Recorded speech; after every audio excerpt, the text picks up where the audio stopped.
জি ভাই, আমরা আ অমর ভাইয়ের প্রসঙ্গ যেহেতু আসলো, অমর ভাইয়ের সাম্প্রতিক সময়ের একটি স্ট্যাটাসকে নিয়ে একটা কন্ট্রোভার্সিটি তৈরি হয়েছে আমরা দেখেছি এবং তিনি সেখানে আ হাদি ভাইয়ের ওয়াইফকে নিয়ে সম্ভবত আ তিনি সেখানে অসংলগ্ন একটা স্ট্যাটাস দিয়েছেন। এ ব্যাপারে কি আপনার কোনো তিনি কিছু ওই জানা ভাই তো আছে? এই ব্যাপারে ওই যে যায় তিনি একটা কথা বলছেন যে মানে স্ট্যাটাসটা তিনি নিজে দেন নাই। আচ্ছা। যায় দিনই আর অন্যান্য কি পত্রিকায় যেন করছে। আর আসলে ধরেন আমরা দূর থেকে অনেকে অনেকভাবে অনেক কিছু বলি বা জানি। কিন্তু মানুষের কাছে না গেলে তো এই জিনিসটা তারা আমরাই তো একটা জিনিস ধরেন আমি ফেসবুকে একটা স্ট্যাটাস দিতে গেলে আমার অনেক চিন্তা করতে হয় যে এই শব্দটা আমি দিব কিনা বা এই কথাটা আমি এইভাবে না বলে অন্যভাবে বলা যায় কিনা এই চিন্তা করি না। তো তাদের তো এই ধরনের মানে টেনশন তাদের আরো বেশি। হুম, পারিবারিকভাবে এখন সবাই চিন্তা করবে যে ওসমান হাদির ধরেন কিভাবে বলবো যে ওসমানের জন্য হাদির জন্য যে আমরা কান্না করি এটা আরেকজন অনেক বড় লিডার। তাকে আমরা সালাম দিতেছি না। তার কাছে কি এটা ভালো লাগবে স্বাভাবিকভাবে? আপনার শিক্ষা প্রতিষ্ঠানের ম্যানেজমেন্ট করে ফেলুন সম্পূর্ণ ডিজিটালাইজড। ব্যবহার করুন তালিমি ক্লাউড স্কুল বা মাদ্রাসা ম্যানেজমেন্ট সফটওয়্যার। সফটওয়্যারটি সম্পূর্ণ ফ্রি ট্রায়াল নিতে এখনই কিউআর কোড স্ক্যান করুন বা কমেন্টে দেওয়া লিঙ্কের ফর্মটি ফিল আপ করুন। যে ওসমান ৩২ বছরের একটা ছেলে ওর জন্য মানুষ এত লেখা লিখতেছে, এত কিছু করতেছে। আমি রাজনীতি করি ৪০ বছর, আমি ৫ বার মন্ত্রী ছিলাম। আমার জন্য থেকে একটা বাক্য লিখে না, এটা কেন করবে? হুম। স্বাভাবিক খারাপ লাগার ব্যাপার। হ্যাঁ, হ্যাঁ। তো এখন এই কাজটা যেন না হয়, ইনকিলাব যে ওসমান হাদি ভাই মূলত যেই কারণে তাকে আমরা সবসময়ই করি, তার যে কালচারাল ফাইট, তিনি একটা কথা বলতেন যে, "তুমি রবীন্দ্রসঙ্গীত শোনো, তুমি সুশীল। তুমি নজরুল সঙ্গীত শোনো, তুমি সুশীলে নাই।" এই যে হ্যাঁ। একটা ব্যাপার, হুম, হুম, এটা হুম। তিনি ভাঙতে চাইতেন। এখন তাদের আমারও শত্রু আছে, আপনারও শত্রু আছে, শত্রু থাকবে।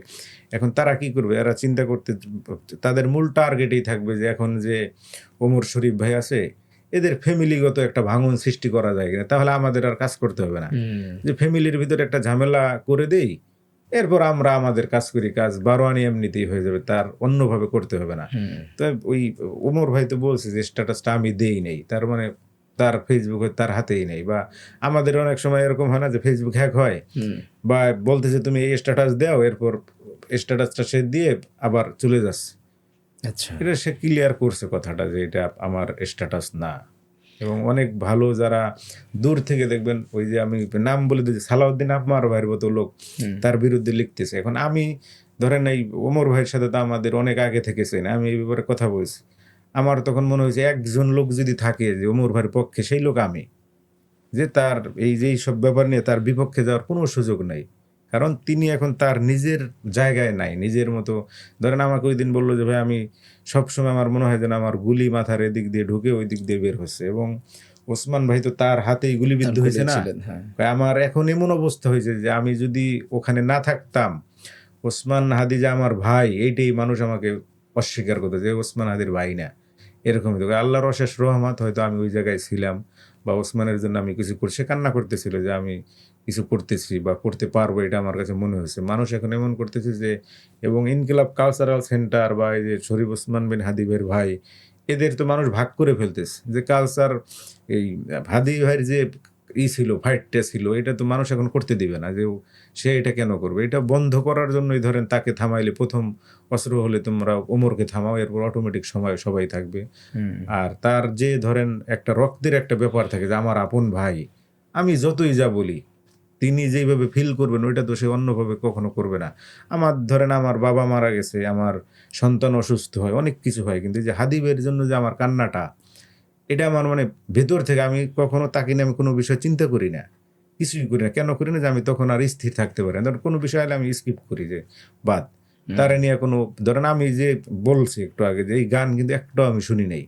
শুনতে পারি না। আবার একটা লেখা লিখলে এরপর আবার পড়তে পারি না। তা আমি বললাম যে আমার বাবা মারা গেছে তখন আমি কষ্ট পাইছি। এখন আমার অনেক খারাপ লাগে। কিন্তু হাদিবের জন্য বাবাকে যে ফিল করা ভিতরটা করতেছে হাদিবের ফিলটা এখন আমার ভেতরে আসে নাই। মানে যখন আসবে তখন আমি আরো অসহায়ত্ব বোধ করব যে এবং আমার কাছে মনে হয় যে সে নাই এটা মনে হয় না যে হয়তো আছে বা আসবে কোথাও আছে এরকম লাগে। হুম, তো এখন আমার যদি এরকম লাগে তাহলে তার ভাইয়ের কেমন লাগে? অবশ্যই আমার থেকে ১০০০ গুণ বেশি। হুম, কিন্তু আমরা বলতেছি যে সে মনে হয় বিক্রি হয়ে গেছে। সে এটা করতেছে, এটা করতেছে। এটা ভুল। এটা কখনো এবং ওই যে বললাম যে রক্তের একটা ব্যাপার থাকে। তিনি হুম, ভাইকে যে ঘরে গেলে দেখে ভাই নেই, মার কাছে গেলে দেখে ভাই নেই। ধরেন মোবাইলে সারাদিন কল দিত, কথা বলতো, ভাই নেই। আমাদের তো রক্তের কিছু না, তারপর আমরা নিজেরা থাকতে পারতেছি না। অসংখ্য আমার অনেক ছাত্রের গার্ডিয়ানরা বলে যে স্যার আমি তো এতদিন রোজা রয়েছি, মানে গুলিবিদ্ধ হওয়ার পর থেকে শহীদ হওয়ার আগ পর্যন্ত রোজা ছিল, টানা রোজা থাকছে অনেক মহিলা। এবং এমন হয়েছে যে আমাকে গার্ডিয়ান বলতেছে যে স্যার আমার আম্মু রোজা। পরে আমি বললাম যে আপনার আম্মু না অসুস্থ, 90 না 80+ বয়স। তো আমাকে বললেন অসুস্থ, রোজা কেন? বলে যে ওসমান বিন হাদি যেন। আমি বলতেছি ফান করতে হবে, কোন ওসমান? ওই যে গুলি বিদ্ধেছে না। আমি বলতেছি আপনি তো জামাতের রোকন, আপনি সে গুলি বিদ্ধেছে, আপনি কেন রোজা রাখবেন? শেষে আমাকে বলতেছে যে ভাই আমি ফান করতেছি, মানে ই করতেছি। গার্ডিয়ান আমার কয় যে ওসমান বিন হাদি তো জামাত বা বিএনপি বা কারো না, সে তো সবার। আমি কই না, আমি তো ওইভাবে জানি না, চিনি না, আমি করছি। আচ্ছা। কয়েকদিন পরে আমাকে বলতেছে সে নাকি আপনার ক্লাস, মানে আমাকে কে বলছে? কয় না আমি শুনছি। ভার্সিটিতে কত মানুষ থাকে একসাথে, বন্ধু বান্ধব, ওরকম হয়তো শুনছেন। আমি আর তাকে ধরা দেই নাই যে সে আমার বন্ধু বা কি।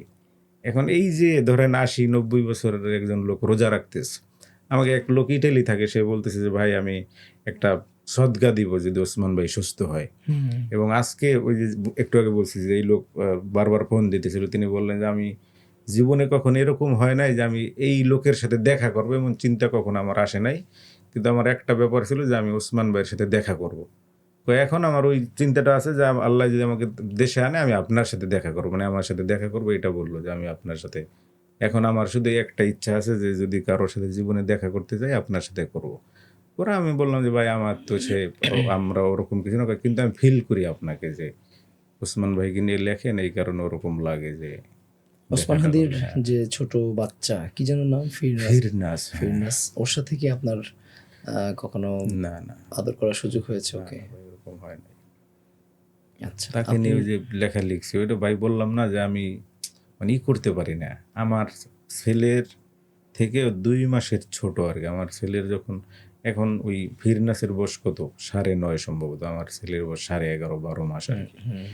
তো এই ওসমান ভাই যখন বেবি হয় তখন আমাকে টেক্সট করছে, এরপর ছবি পাঠাইছে। আর ওই বলছি একটু আগে যে আমি যেখানে চাকরি করি আসলে ওইভাবে সময় পাই না, বের হওয়ার সময়টা খুব কম। ফিটনেসকে নিয়ে ধরেন আমরা যেইভাবেই করি, আমি ফিটনেসকে নিয়ে একটা কবিতা লিখছি প্রথমে। লেখার পরে দেখলাম যে মানে কবিতা যে ভাইরাল হয়, আমরা তো নর্মালি লিখি, অডিও দিই না বা ভিডিও না। ধরেন 2 লাখ প্লাস 2,34,000 ভিউ দেখলাম কয়েক ঘন্টার ভিতরে। এখন এটা খুব বিরল। এবং ফিলিস্তিন নিয়ে লেখার পরে আমার ফেসবুক নাই হয়ে গেছে, মানে ফেসবুকে কোনো রিচ নাই। কিন্তু এরপর ওই যে ফিরনাসকে নিয়ে লেখা একটা একটা ছড়া তো কেউ পড়ে না। আমি সবসময় বলি যে ছড়া মানে কবিতার বেল নাইয়ের যুগে আমি এটা বিভিন্ন জায়গায় লিখছিও যে কবিতা কে পড়ে আসলে ওইভাবে কবিতার পাঠক। এখন কবিতার কোনো হ্যাঁ, বেল নাই। আল মাহমুদকে আমি জিজ্ঞেস করছি কয়েকবার যে ভাই কবিতা মানুষ পড়ে না কেন, এটা কি কবিতা কঠিন হ্যাঁ। এই কারণে নাকি? তখন সে আমাকে বলতো যে জিয়া, দল বেঁধে কোনো কালেই মানুষ কবিতা পড়ে নাই, কবিতা পড়ে সিলেক্টিভ কিছু পাঠক কবিতা পড়ে। এক্স্যাক্টলি। এবং একজন কবি ধরেন আল মাহমুদের কথাই যদি আমরা বলি, এখানে অন্য কবিতা ছাড়া সাহিত্যের যত অঙ্গন আছে সবাই তাকে একটা সম্মানের চোখে দেখে, মানে আমার গুরু বস, এই যে একটা ভাব। তো এটা তো কবিতার জন্য, কিন্তু তার পাঠক নাই, পাঠক কম। এর মধ্যে আমরা জীবনানন্দ দাশের কথাও যদি বলি, তার কবিতার অনেক পাঠক, কিন্তু সেই পাঠক ধরেন আমাদের যে সাদাত হোসাইনের পাঠক যেই পরিমাণ সাদাত ভাইয়ের, এটা কিন্তু কম, জীবনানন্দের কম। তো একটা কবিতা এখন ফিরনাসকে লিখছি ধরেন 2.5 লাখ রিচ, এটা তো অনেক বড় ব্যাপার না যে কবিতা মানুষ। এবং সবাই কমেন্ট করতেছে, আমাকে টেক্সট করতেছে, মানে কান্না করে।